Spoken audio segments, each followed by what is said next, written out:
حضرت یوسف علیہ السلام کنعان کے ایک علاقے میں رہتے تھے۔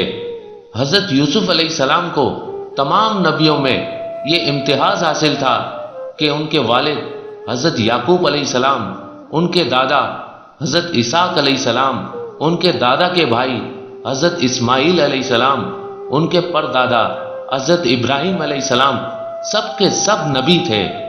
حضرت یعقوب علیہ السلام 12 فرزندوں میں سے حضرت یوسف علیہ السلام کو بہت عزیز رکھتے تھے، وہ ان کے دل کے بہت قریب تھے، اور اسی سبب جو دوسرے بھائی تھے وہ ان سے حسد کرتے تھے۔ ایک دن حضرت یوسف علیہ السلام نے حضرت یعقوب علیہ السلام کی خدمت میں عرض کیا، بابا جان میں نے خواب دیکھا ہے۔ حضرت یعقوب علیہ السلام نے پوچھا، کیا خواب دیکھا؟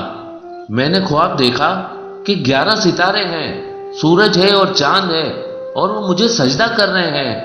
حضرت یعقوب علیہ السلام نے فرمایا، اے میرے فرزند، ابھی اس خواب کو اپنے بھائیوں کے سامنے بیان نہ کرنا، اگر انہوں نے سن لیا تو وہ تمہارے قتل کے در پہ ہو جائیں گے۔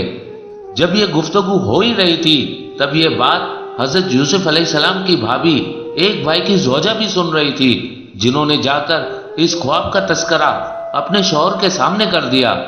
وہ جو بات چھپانی تھی بھائیوں سے نہ چھپ سکی، بھائیوں کو یہ بات پتہ چل گئی۔ اب بھائیوں کے دل میں اور حسد پیدا ہو گئی، یہاں تک کہ انہوں نے اپنے بھائی حضرت یوسف علیہ السلام کو ختم کرنے کی تدبیریں کرنے لگے۔ ایک دن برادران یوسف مشورہ کر کے آپس میں بات چیت کر کے اپنے والد محترم جناب یعقوب علیہ السلام کی خدمت میں حاضر ہوئے اور کہنے لگے، بابا جان ہم سب لوگ جنگل کی سیر کرنے کو جا رہے ہیں، تو ہم یوسف کو بھی اپنے ساتھ لے جاتے ہیں۔ حضرت یعقوب علیہ السلام نے کہا، مجھے یوسف کے بغیر چین نہیں ملے گا، یوسف کو نہ لے جاؤ، تم جاؤ۔ بھائیوں نے عرض کی، بابا جان اس قدر پریشان نہ ہو، ہم لوگ نہایت حفاظت سے انہیں اپنے ساتھ لے کر جائیں گے اور بہت جلد سیر کر کے واپس آ جائیں گے۔ بہت اصرار کرنے کے بعد حضرت یعقوب علیہ السلام رضا مند ہو گئے۔ جب حضرت یوسف علیہ السلام اپنے والد حضرت یعقوب علیہ السلام سے رخصت ہو کر اپنے بھائیوں کے ساتھ جنگل کی طرف روانہ ہونے لگے تو حضرت یعقوب علیہ السلام نے اپنے بڑے بیٹے سے فرمایا کہ دیکھو تم بھائیوں میں سب سے بڑے ہو، یوسف کو تمہارے سپرد کر رہا ہوں، اس کو کوئی تکلیف نہ پہنچے، اس کو میرے پاس جلدی لے آنا۔ بابا جان ایسے ہی ہوگا، آپ فکر نہ کیجئے، یوسف واپس آ جائے گا، یوسف کی حفاظت ہمارا ذمہ ہے۔ برادران چل پڑے، جنگل پہنچ گئے۔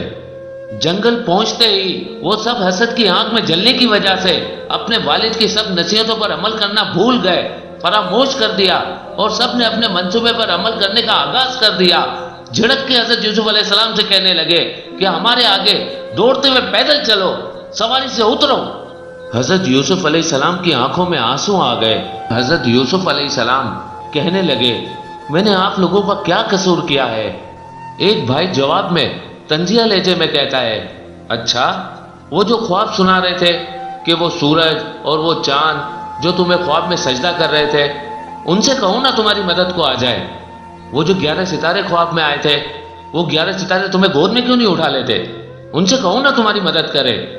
حضرت یوسف علیہ السلام بھائیوں کی بے رخی پر نمناک آنکھوں کے ساتھ چلتے چلے جاتے تھے۔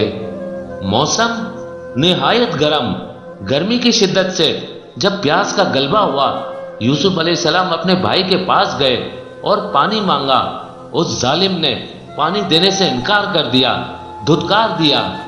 جب یوسف علیہ السلام نے دیکھا کہ یہاں تو میری فریاد سننے والا کوئی نہیں ہے، یہ وہ وقت تھا کہ وہ قاضی الحاجات کی بارگاہ میں مناجات کرنے لگے۔ یوسف علیہ السلام کی آنکھوں سے آنسو رواں ہے۔ آپ نے فرمایا، خداوندہ تو نے میرے جد ابراہیم کو آنکھ سے بچایا تھا، میرے ضعیف باپ پر رحم فرما، مجھے ہلاکت سے نجات دلا۔ یوسف علیہ السلام دعا کر رہے ہیں، برادران یوسف منصوبہ بندی کر رہے ہیں کہ چھٹکارا کیسے پائے۔ بھائیوں میں آپس میں مشورہ ہو رہا ہے کہ کس طریقے سے اپنے اس ارادے کو سر انجام دیا جائے۔ ان میں سے ایک بھائی اس بات پر راضی تھا کہ بس معاملہ ختم کرو، قتل کر دو یوسف کو، لیکن جو سب سے بڑا بیٹا تھا، جس نے حضرت یعقوب علیہ السلام سے وعدہ کیا تھا کہ کہ یہ میری ذمہ داری ہے۔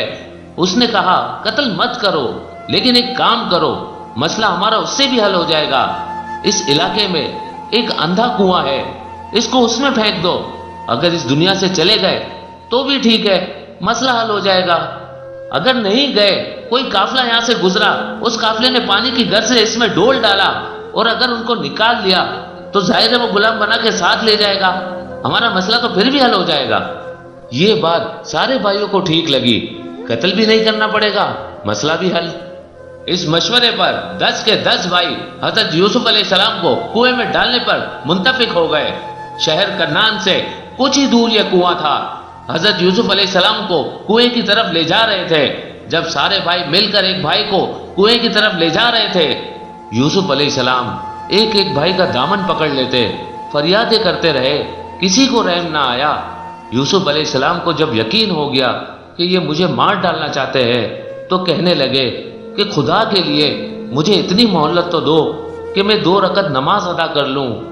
بڑے بھائی نے دیگر بھائیوں سے کہا پڑھ لینے دو 2 رکعت نماز۔ یوسف علیہ السلام نے 2 رکعت نماز ادا کی، اپنی پیشانی خاک پر رکھی اور مناجات کرنے لگے، اے خدائے بندے بیرو بر، تو میرا نگہباں ہے، میں تیرا بندہ ہوں، میں تیری رضا پر راضی ہوں، چاہے تو مجھے زندگی دے چاہے تو موت دے دے۔ مناجات سے جب فارغ ہوئے، بھائیوں نے کہا اپنا پیراہن اتار دو۔ یوسف علیہ السلام نے کہا یہ نہیں ہو سکتا، کیونکہ زندہ شخص کو جسم ڈھانپنے کے لیے کپڑا چاہیے، مردے کو کفن چاہیے، یعنی دونوں صورتوں میں پیراہن کی ضرورت ہے، اس لیے میرا پیراہن چھوڑ دو۔ اگر میں نہ بچا تو میں بے کفن نہ رہوں، اور اگر میں زندہ رہا تو میرے جسم پر پوشاک تو موجود ہو۔ بھائیوں کو رحم نہیں آیا، زبردستی حضرت یوسف علیہ السلام کا کرتا لے لیا، کمر میں رسی باندھی اور کنویں میں گرانے لگے۔ یوسف علیہ السلام نفس کنویں میں تھے کہ رسی کاٹ دی گئی۔